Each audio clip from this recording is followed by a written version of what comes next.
Hello, everyone, and welcome to the Empower Your Mind for Success podcast, a podcast for anyone who wants to build an entrepreneurial mindset. So, today I wanted to talk to you guys about a movie, a very popular one at that, too. Do you guys remember the movie Matrix? The one with Keanu Reeves,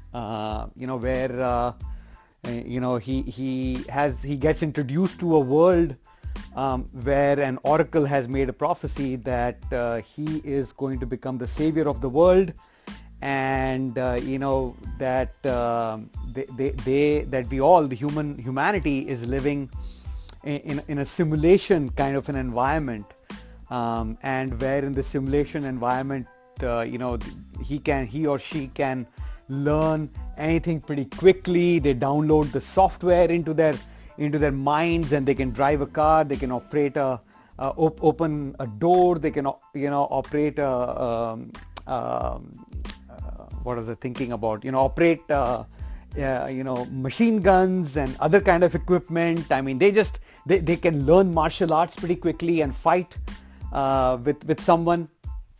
It's a very interesting movie, and I hope you guys enjoyed. There are a lot of people who love that movie, and there are a lot of people who hate that movie because it is intellectual to some extent, where there is some confusion around what is real, what is not real.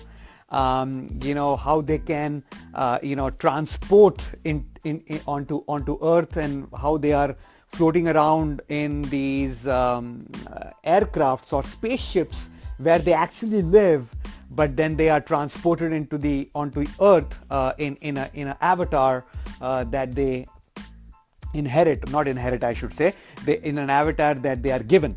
So it's a very interesting concept, and a lot of the foundational concepts of the movie Matrix correlate with ancient religions. Let me explain.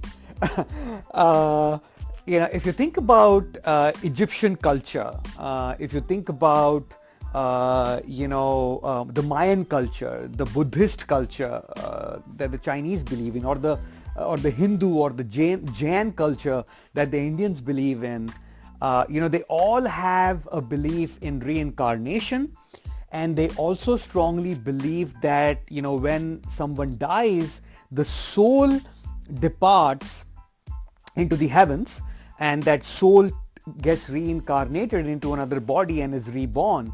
But all these cultures have rituals where they ensure that after the body dies, they give the body a nice farewell ritual where the soul departs in a calm, pleasing way, so that it can reincarnate itself the next time. There is mummification in Egyptian culture. We have found so many tombs where the bodies have been buried in boats, or mummified in boats. Even the same thing happens in the Mayan culture, in the Indian culture, the Hindu culture, I mean. So there's a lot of similarities around this. Now, if you think about the movie Matrix is shown that the real person is in these spaceships, and that real person gets transported onto the Earth as if that real person is the soul, and the soul takes the form of a body and is transported onto the planet Earth, and that is where they do whatever they have to do, fight the insurgents and the other government authorities, right? It's a very interesting concept, and has deep-rooted connections with philosophy and spirituality and certain religions. So I was reading Psycho-Cybernetics by Dr. Max Maltzwell, Psycho-Cybernetics by Maxwell Maltz, Dr. Maxwell Maltz, where the first edition was written in 1960. Now, Dr. Maltz was a plastic surgeon, and he did a lot of plastic surgery to help people improve their appearances, which led to a multiple fold increase in self-belief of a person in themselves. But there were a lot of cases he also found that no matter what changes he made physically in the appearance of a person, it did not have any impact on the self-belief or the confidence of the person or in the self-image. And so he got very interested in the concept of self-image and the subconscious mind, and why people behave the way they do, and what do they tell themselves, and how can some person do better than the others, and he wrote a book on it called as Psycho-Cybernetics. And in this book there is a chapter called as a chapter on hypnosis, and he gives a lot of examples in this chapter. But the basic premise of this specific chapter is that there are a lot of cases where patients go to, or people go to hypnotists, and the hypnotist hypnotizes them and tells the patient or the subject that, hey, now you are very strong, now you are very intelligent, now there is no roadblock, there is nothing you cannot do. You're going to be a very popular, very strong wrestler. You're going to be a very fast, agile football player. You're going to be a great actor. You look beautiful, or whatever the case is. And when the person comes out of the hypnosis, they really believe that, and they go about becoming these popular and successful people in their fields. Now, the question Dr. Maltz asks is, the person already had the ability in themselves. The hypnotist didn't give them a new ability. All he did was unlock the ability, or removed the belief roadblock from their mind, so that now they can believe that yes, they indeed are capable of accomplishing their dreams and goals. So doesn't that also mean that you already have whatever it takes in you? You just have to change the story that you tell yourself about yourself that sets your self-image, and your self-image is what decides how successful you are going to be or not. Now, this is very profound and very fascinating to me, and I completely agree with Dr. Maxwell Maltz, right, about this, because I've read this similar concepts in other books written before Psycho-Cybernetics was written, and even after Psycho-Cybernetics was written in 1960. Now, Dr. Maltz speaks about that what you believe about yourself is something that someone else has told you, and that someone else is an authoritative figure in your life. It could be a parent, it could be a teacher, it could be your elder sibling, it could be a elder relative, and they have mentioned this to a story to you that comes from them, and they have repeatedly mentioned this to you with a lot of authority. And when you receive something from an authoritative figure repeatedly, you start believing it in yourself. Now, this works very well if a child grows up in an environment where everybody tells the child that you are strong, you are good looking, you are smart, you are intelligent, you can achieve anything that you put your mind to. That is great.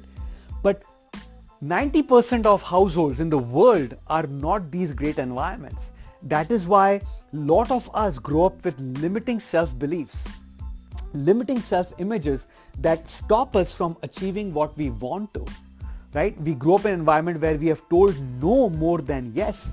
We have been told not to run fast, not to bike fast, because we're going to fall and injure ourselves. Now, they're telling us no out of their love, right? But however, in some households, children are continuously told that they are stupid, they are dumb, they are not smart, they are good for nothing, they're never going to grow up and do anything. They're going to be no matter how much they go to college and study, they're always going to work as a operator or a worker in a plant, right? When a person grows up with continuously listening to these kind of things about themselves from authoritative figures, they start believing in it, and that becomes your self-image, right? So now, if you want to come out of the self-image, and if you want to try to relate this to the movie Matrix, and if you think about how in the movie they could upload software about martial arts, or software about driving a car, or software about how to unlock a door, if it all could be unloaded into your mind, and you can now behave with that new intelligence, then doesn't that same thing apply in real life? Because God has created all of us with unlimited potential.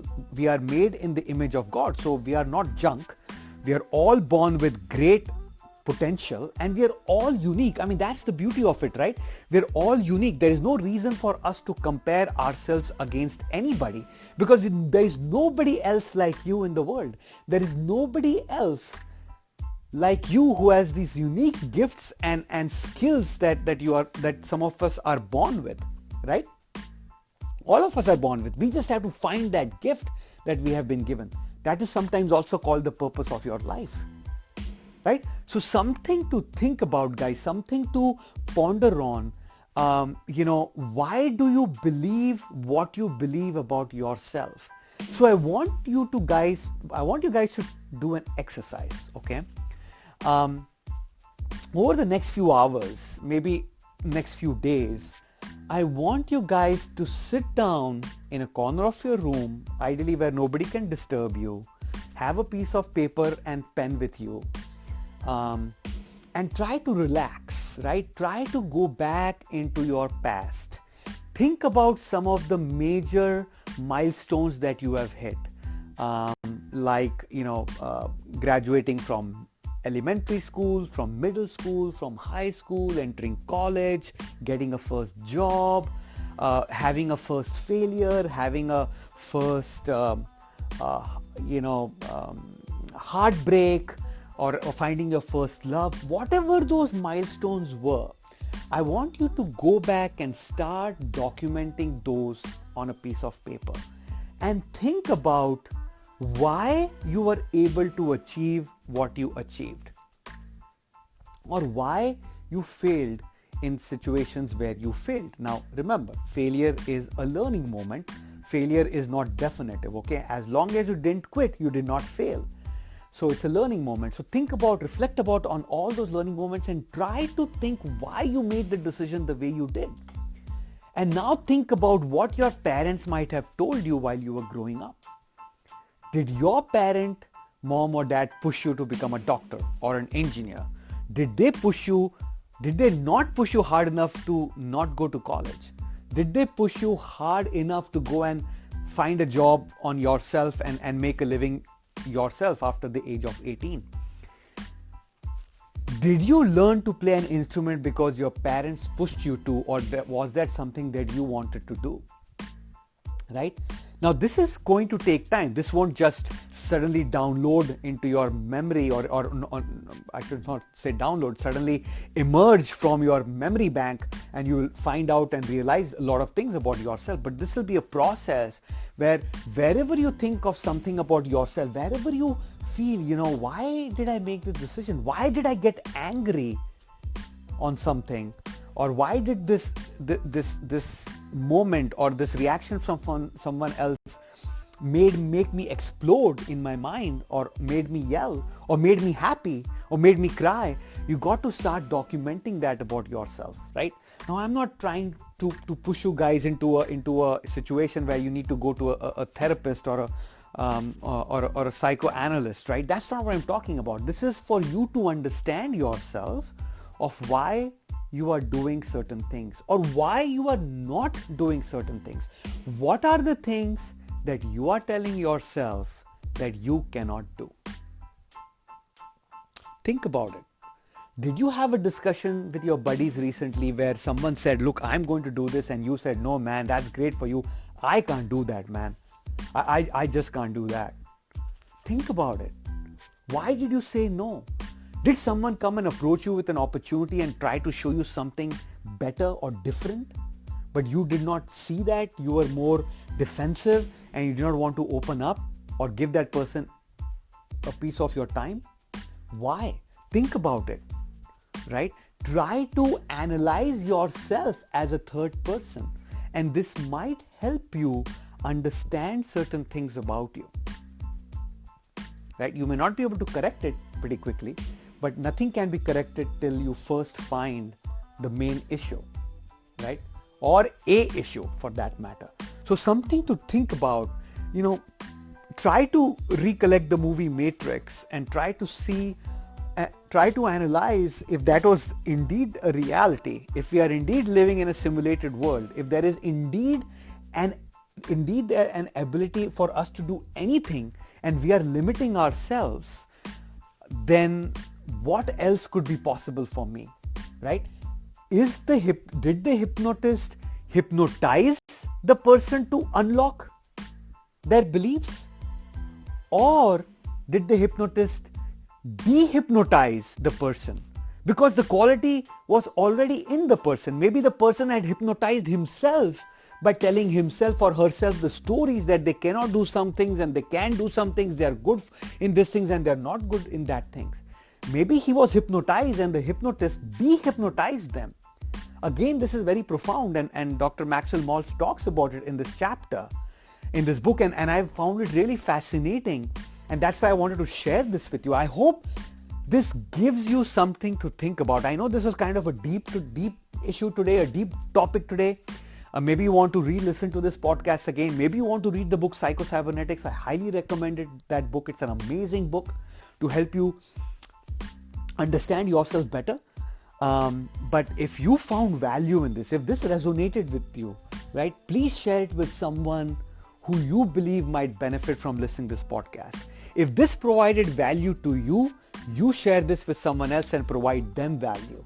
That is the only way we are going to grow together and achieve our financial freedom. I hope you enjoyed. Thank you so much for listening. Remember, you have unlimited potential. Own it, unlock it, unleash it, and you will achieve whatever you put your mind to. Thank you for listening again. Until next time, take care.